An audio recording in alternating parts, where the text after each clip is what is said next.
नमस्कार दोस्तों, स्वागत है आपका हमारे चैनल रेल यात्रा इन्फॉर्मेशन में, जहां आपको मिलती है भारतीय रेलवे से जुड़ी तमाम लेटेस्ट अपडेट्स और ज्ञानवर्धक जानकारियां, वो भी बिल्कुल आसान भाषा में। दोस्तों, क्या आपने कभी ऐसी ट्रेन यात्रा की है जहां सांस लेना मुश्किल हो जाए, जहां भीड़ इतनी हो कि न बैठने की जगह मिले न चलने की? जी हाँ, इस बार छठ पर्व पर वही हाल देखने को मिला है। रेलवे के तमाम दावे हवा हो गए हैं।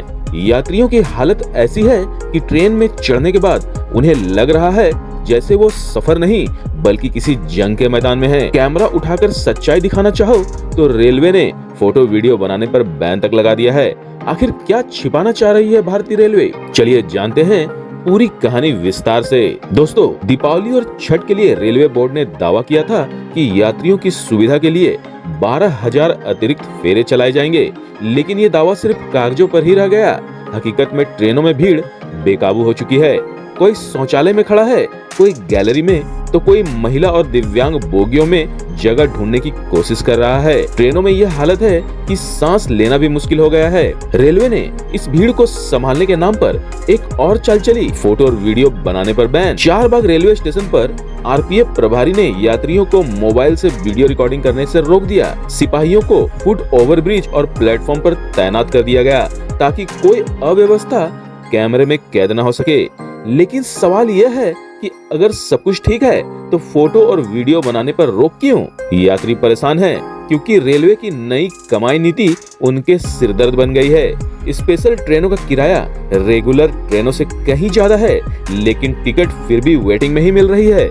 उदाहरण के तौर पर जबलपुर से पटना जाने वाली स्लीपर क्लास का किराया रेगुलर ट्रेन में करीब 396 रुपए के आसपास है, जबकि स्पेशल ट्रेन में 505 रुपए तक देना पड़ता है। AC 3 में 1065 की जगह 1365 और AC 2 टियर में 1320 की जगह 1920 रुपए तक वसूला जा रहा है। यानी किराया तो बढ़ा दिया गया, सीट नहीं मिली और सफर भी जानलेवा बना हुआ है। इस समय सबसे ज्यादा भीड़ बिहार जाने वाली ट्रेनों में है। Janata express, Pataliputra express, Howrah mail, Guwahati express, Pawan express, Godan express जैसी लगभग 47 ट्रेनें बिहार की ओर दौड़ रही हैं, लेकिन हर एक ट्रेन में वेटिंग लिस्ट आसमान छू रही है।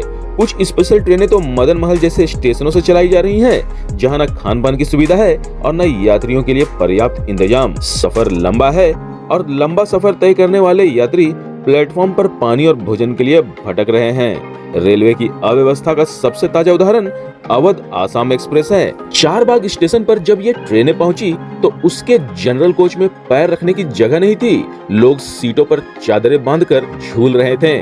शौचालय में भीड़ थी। लखनऊ से दिल्ली जाने वाली लगभग सभी प्रमुख ट्रेनें, पद्मावत, काशी विश्वनाथ, वैशाली, गोरखधाम, कुशीनगर भी यात्रियों से ठसाठस भरी थी। सुरक्षा और टिकट चेकिंग की स्थिति भी पूरी तरह से ठप है।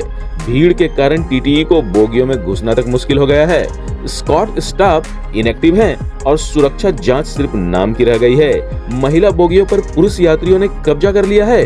दिव्यांग डिब्बों में भी आम यात्री चढ़े हुए हैं। यह न सिर्फ नियमों का उल्लंघन है बल्कि सुरक्षा के लिए भी गंभीर खतरा है। रेलवे का दावा है कि सब कुछ नियमों के तहत ही हो रहा है, लेकिन असलियत यह है कि व्यवस्था कहीं नजर नहीं आती। इन दिनों सोशल मीडिया पर एक वीडियो भी वायरल हो रहा।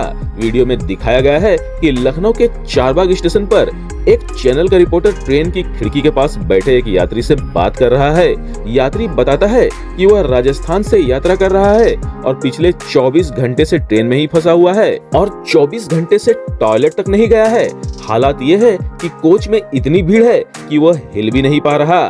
उसने ये भी कहा कि वो पानी तक नहीं पी रहा क्योंकि ट्रेन में पैर रखने की भी जगह नहीं बची और कहीं उसे बाथरूम जाने की आवश्यकता न आन पड़े। जब रिपोर्टर ने उससे आगे पूछा कि सरकार तो कहती है कि अब ट्रेन यात्रा आरामदायक हो गई है, तो यात्री ने मुस्कुराते हुए बोला, यही तो आराम है। यह जवाब सुनकर रिपोर्टर भी कुछ देर के लिए चुप हो गया और वीडियो देखने वाले लोग भी सोच में पड़ गए कि आखिर रेलवे की सुविधाएं सिर्फ बातों में ही है या सच में जमीन पर भी उतरती है। हालांकि दोस्तों, आपका इस विषय में क्या कहना है? क्या भारतीय रेलवे द्वारा किया गया इंतजाम और व्यवस्था पर्याप्त है या सिर्फ हवाई घोषणाएं, या फिर आप रेलवे की व्यवस्था से संतुष्ट हैं? हाल ही में रेल मंत्री अश्विनी वैष्णव का एक वीडियो भी वायरल हुआ जिसमें वे जनरल बोगी में औचक निरीक्षण करते हुए और पैसेंजर से फीडबैक लेते हुए नजर आए। अब आप बताएं कि आप रेल मंत्री के कार्य से कितने संतुष्ट हैं। बहरहाल वेटिंग टिकट के नियम रेगुलर और स्पेशल ट्रेनों में लगभग समान हैं, लेकिन स्पेशल ट्रेनों में जनरल कोटा बढ़ाकर रेलवे सिर्फ अपनी आमदनी बढ़ा रहा है, यानी यात्रियों को मिल रही है सिर्फ परेशानी और नुकसान। हालांकि कुछ सकारात्मक पहल भी नजर आई है। गोमती नगर से पटना जाने वाली वंदे भारत एक्सप्रेस में जब छठ के गीत बजने लगे तो यात्रियों के चेहरे खिल उठे। पूर्वोत्तर रेलवे प्रशासन ने कई स्टेशनों पर छठ गीत बजाकर माहौल को थोड़ा खुशनुमा बना दिया था। कम से कम कुछ यात्रियों के लिए तो ये सफर यादगार बन गया। लेकिन असल सवाल यही है कि क्या सिर्फ गीत बजाकर यात्रियों की मुश्किलें खत्म हो जाएंगी?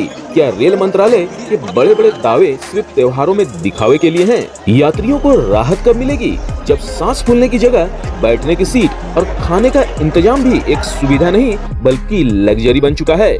जब देश की सबसे बड़ी परिवहन व्यवस्था में आम लोगों का सफर जान जोखिम में बदल जाए, तब ये समझना जरूरी है कि सुधार की जरूरत कहाँ है।